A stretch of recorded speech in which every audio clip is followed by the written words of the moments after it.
Salut tout le monde, dans cette vidéo nous allons parler des passages par référence et passages par adresse et c'est quoi la différence et c'est quoi leur liaison avec les pointeurs. On va essayer de faire un petit exercice. On va par exemple déclarer une variable ici b. On a déjà une variable a. On va déclarer une variable b dans laquelle on va stocker la valeur 20 et nous allons essayer d'écrire une petite fonction qui ne retourne rien, qui nous fait une permutation on va essayer de faire une permutation entre A et B. Genre on va stocker la valeur de A dans B et la valeur de B dans A. On va donner le nom de la fonction void vu que ça ne retourne rien, comme nom permute, et on lui passe des entiers. On va dire par exemple x et y, int x, int y. Et qu'est-ce que la fonction va faire? La fonction va faire, on va prendre la valeur de y, on va la stocker dans x, et pour que ça marche, ce que nous voulons stocker dans x, y et dans y, x. Et de cette manière-là, ça ne va pas marcher parce que si on dit x est égal à y, donc on va copier la valeur de y dans x. Du coup, on va perdre la valeur initiale de x. Vous voyez, et nous ne voulons pas cela. Donc, on va déclarer une variable temporaire qu'on va appeler tmp, qu'on va initialiser à la valeur de x. On va dire tmp reçoit la valeur de x reçoit la valeur de y, et y reçoit la valeur de x qu'on avait stocké au préalable dans tmp. Et voilà, on va appeler notre fonction permute qui prend des entiers a et b. On va tenter d'afficher a et b avant permutation. Printf a égale %d, un retour à la ligne /n, et b égale %d, un retour à la ligne a virgule b.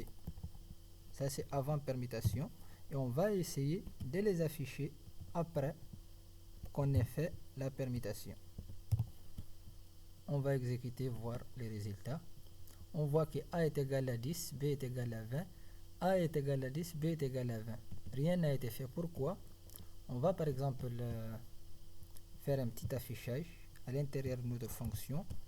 À la fin, on va dire x est égal et y est égal. On va afficher x et y. On exécute. A est égal à 10, b est égal à 20, x est égal à 20, y est égal à 10. Et à la fin, après notre programme, le dernier affichage qui est là, on voit que a est toujours égal à 10 et b est égal à 20. C'est ce qu'on appelle passage par référence. En fait, un passage par référence en langage C, je vois pas vraiment genre ça veut rien dire. Ça veut juste dire quand par exemple, on a écrit notre fonction ici, en haut, on l'a appelée ici, et on a copié ces deux variables-là dans notre fonction. Et on a stocké leur copie dans des variables qu'on a créées après, x et y. Ça veut dire que ces x et y n'ont rien à voir avec ces a et b. Donc, on a, comment dirais-je, on a permuté ces deux variables-là, mais ceci, on ne les a pas touchées. C'est ce qu'on appelle passage par référence. Ce n'est qu'une copie. Vous voyez? Et quand on parle de passage par adresse, là, on parle vraiment de permutation. Parce que là, on ne passe pas un paramètre. Vu que nous avons parlé dans la vidéo précédente des pointeurs, on s'est dit un pointeur n'est rien d'autre qu'une variable contenant l'adresse mémoire de notre variable. On va déclarer un pointeur a qui pointe sur a, donc on va lui passer l'adresse mémoire de a, et un autre pointeur qui pointe sur b, auquel on va passer l'adresse mémoire de b. J'espère que je me suis bien fait comprendre. Ici, on va dire PA. PA, c'est le pointeur qui pointe sur A, et PB, c'est le pointeur qui pointe sur B.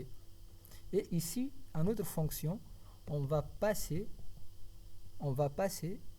le pointeur et non l'adresse et non la variable. Ou même, on peut laisser tomber, on peut travailler avec des pointeurs sans vraiment les déclarer. Qu'est-ce que je veux dire par là? Genre, un pointeur contient l'adresse mémoire d'une autre variable. Donc, en déclarant un pointeur, on déclare une variable de plus. Alors, juste pour permettre des variables, on n'a pas besoin de déclarer 4 variables. On va juste, au lieu de déclarer d'autres pointeurs et de les passer en paramètres, on va directement passer les adresses mémoire de ces variables-là, sans déclarer d'autres variables. Et ici, on va recevoir des pointeurs.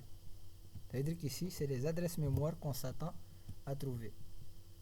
Et on va se dire, cette variable-là, int tmp, on va stocker dedans la valeur qui se trouve dans le pointeur x.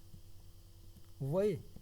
Et le pointeur x reçoit la valeur qui se trouve dans le pointeur y. Et le pointeur y, on va l'initialiser à la valeur qui est dans la variable tmp. Et on exécute notre programme. On va voir si on va intermitter les deux. Et voilà, là on a essayé, bon, on va effacer ça, c'est pas ce que nous voulons. On a essayé d'afficher des pointeurs avec un pourcentage d qui est fait pour les entiers. Voilà, a est égal à 10, b est égal à 20. Et là on a a est égal à 20 et b est égal à 10. Ça veut dire que notre fonction maintenant marche. Merci, c'est tout pour cette vidéo.